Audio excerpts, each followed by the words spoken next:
దక్షిణ అయోధ్యగా బాసిల్లుతున్న భద్రాచలం శ్రీ సీతారామచంద్ర స్వామి దేవస్థానం రామాలయంలో స్వామివారి కళ్యాణ పనులు నేడు ప్రారంభమయ్యాయి. స్వామివారి క్రతు ముగిసిన అనంతరం స్వామివారిని మాడా వీధుల్లో సన్నాయి మేళ తాళాల మధ్య స్వామివారిని అయితే రామాలయానికి తీసుకొని రావడం జరిగింది.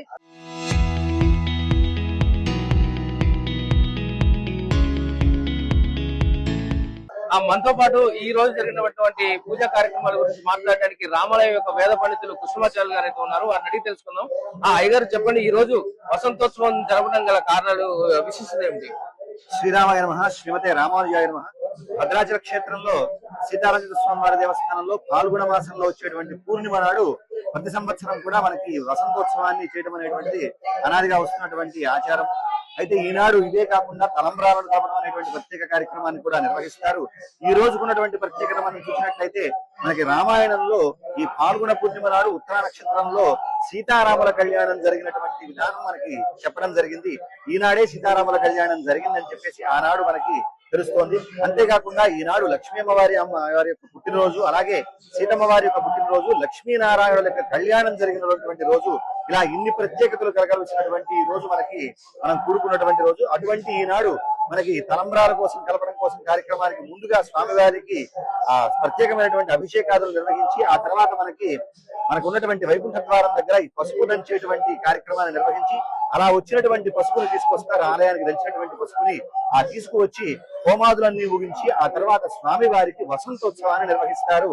ఆ వసంతోత్సవం తర్వాత ప్రత్యేకంగా డోలోత్సవాన్ని కూడా నిర్వహించడం జరుగుతుంది. అంతేకాకుండా దీనిలో గులాలను కూడా వాడటం జరుగుతుంది. మనకి ప్రత్యేకంగా మనం చూసినట్లయితే మత సామరస్యానికి ప్రతీకగా ఈ గులాలను వాడటం జరుగుతుంది. అలా ఈ కొట్టినటువంటి పసుపుని ఏదైతే ఉందో అది స్వామివారి పైన ప్రోక్షించడం జరుగుతుంది. అలా ప్రోక్షణ చేయబడినటువంటి జలబడినటువంటి పసుపుని ఎవరైతే తమ శిరస్సును ధరిస్తారో వారికి సర్వవిధ శుభాలు చేకూరుతాయని మనకి శాస్త్రం చెబుతుంది. అటువంటి ప్రత్యేకత ఈనాడు మనం చూడవచ్చు. అంతేకాకుండా అయ్యగారు, ఈ రోజు డోలోత్సవం వసంతోత్సవంలో భక్తులు ఎంతమంది పాల్గొన్నారు, ఏ విధంగా వాళ్ళు పాల్గొని వారి ఆనందాలు వ్యక్తపరిచారు? మనకి వీరితో పాటుగా మనం ఎలాగైతే మనం పైన అయ్యగారులందరూ కూడా అయ్యగారు సతీమణులందరూ కూడా పసుపు దంచడం కార్యక్రమంలో పాల్గొంటారో అలాగే భక్త జనాలందరికీ కూడా ఈ తలంబ్రాలు కలిపేటువంటి కార్యక్రమంలో భాగస్వామ్యం చేయడం జరుగుతుంది. అనేక క్వింటాల మనకి ధాన్యాన్ని మనకి తలంబ్రాలు కలపడానికి వాడటం జరుగుతుంది. దేవస్థానం వారు దానికి కావాల్సినటువంటి ఏర్పాట్లన్నీ కూడా మనకి ద్వారం ఏదైతే ఉందో మనకి మిథిలా స్టేడియంలో ఉన్నటువంటి ద్వార ప్రాంగణంలో వాటిని అన్నింటినీ కూడా ఏర్పాటు చేశారు.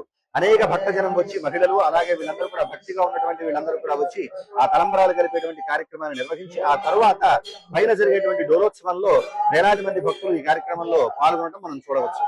ఇప్పుడు వసంతోత్సవం డోలోత్సవంలో రంగులు వాడుకుంటూ అందరూ కూడా నీళ్లు చల్లుకుంటూ నీళ్లు చల్లుకుంటూ ఒక ప్రత్యేకమైన కార్యక్రమాన్ని ఆనందంతో వ్యక్తపరుస్తూ వారు ఆనందంగా ఈ వేడుకను జరుపుకుంటారు. ఈ వసంతోత్సవానికి మరియు డోలోత్సవానికి ప్రత్యేకమైన ఏమైనా ఉందా?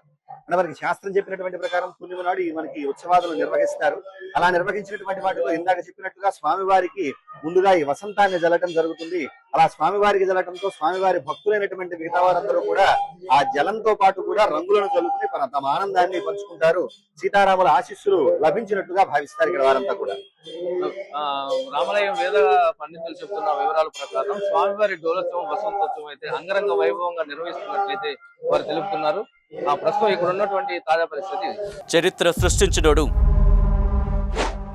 ఇప్పుడు ఆ చరిత్రని తిరగరాయబోతున్నాడు. అబద్ధాల గోడల్ని బద్దలు కొట్టి నిజాలను రాగా మీ ముందుంచబోతున్నాడు.